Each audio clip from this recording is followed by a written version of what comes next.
દિવસ અગાઉ સિક્કિમમાં ફરજ નિભાવી રહેલા આર્મી જવાન રાયસંગજી તિસ્કા નદીમાં લાપતા થયા હતા।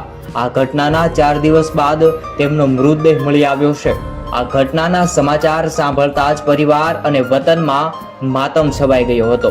ગુજરાતના મહેસાણા રાયસંગજી ફરજ દરમિયાન આર્મીની ટ્રક જે છે હાલમાં સવાર દરમિયાન અચાનક જ તેમનો ટ્રક તિસ્તા નદીની અંદર ખાબકી ગયો